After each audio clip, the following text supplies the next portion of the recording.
तर ओबीसीना बर्बाद करणारा जी.आर रद्द झालाच पाहिजे अशी मागणी विजय वडेट्टीवारांनी नागपुरातल्या ओबीसी मोर्चामधून केली।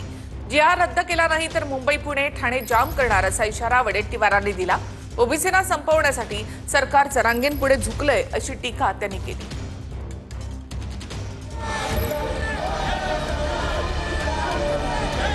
विजय वडेट्टीवारांच्या नेतृत्वात नागपूरमध्ये ओबीसींचा भव्य मोर्चा काढण्यात आला।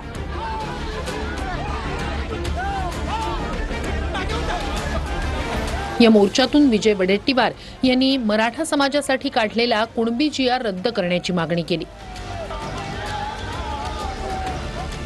कुणबी जी.आर रद्द केला नाही तर मुंबई पुणे आणि ठाणे जाम करण्याचा इशारा वडेट्टीवार यांनी दिलाय।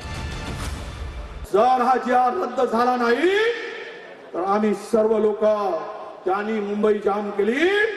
आम्ही मुंबईसह पुरा पुणे पुरा ठाणे ओबीसी जाम केल्याशिवाय राहणार नाही आणि तोपर्यंत हटणार नाही हा सुद्धा विश्वास या ठिकाणी देतो आहे। तुम्हाला बोगस आरक्षण दिलंय खोटं तरी पण तुम्हाला दिलं, पण आमचं काही पोट दुखलं नाही। यांच्या नियतीत खोटे, त्यामुळे हे आमच्या गोरगरिबांच्या लेकरांचं आरक्षण रद्द करा म्हणतात। जे होत नाही ते हां, आणि सरकारने करून दाखव।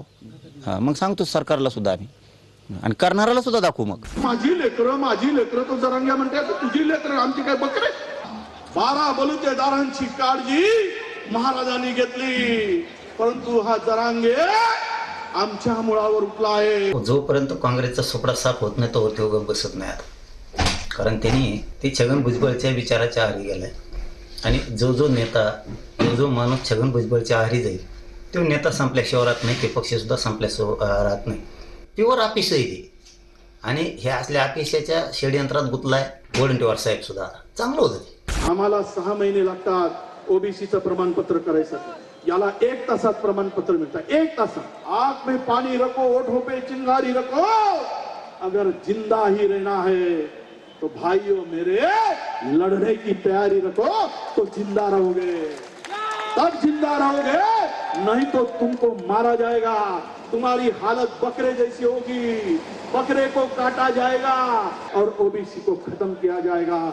अरे आमदार की गेली खड्ड्यात माझ्या 372 जातीवर अन्याय होत असेल तर वडेट्टीवार उतरणार मैदानात, कशाची पर्वा करणार नाही। मराठवाड्यामध्ये 2 वर्षामध्ये मागच्या 2,41,000 प्रमाणपत्र वाटले गेली। जर कुणबी समाजाला त्यामध्ये टाकलं मराठ्याबरोबर सर्वे करून, तर माझ्या विदर्भातला ओरिजिनल हा ओबीसी कुणबी उद्ध्वस्त झाल्याशिवाय राहणार नाही, हे आपण लक्षात घेतलं पाहिजे। मुख्यमंत्री देवेंद्र फडणवीसजींनी आश्वासित केलं आहे की ओबीसीवर कुठला अन्याय होणार नाही, ओबीसीच्या कुठल्याही त्या ठिकाणी आरक्षणाला धक्का लागणार नाही। त्यामुळं आजच्याही मोर्चामध्ये आम्ही त्यांना सांगणार आहे की ओबीसीच्या कुठल्याही आरक्षणाला धक्का लागणार नाही आणि ओबीसीचं कुठलंही त्या ठिकाणी आरक्षण जाणार नाही, याची काळजी राज्य सरकार घेत आहे।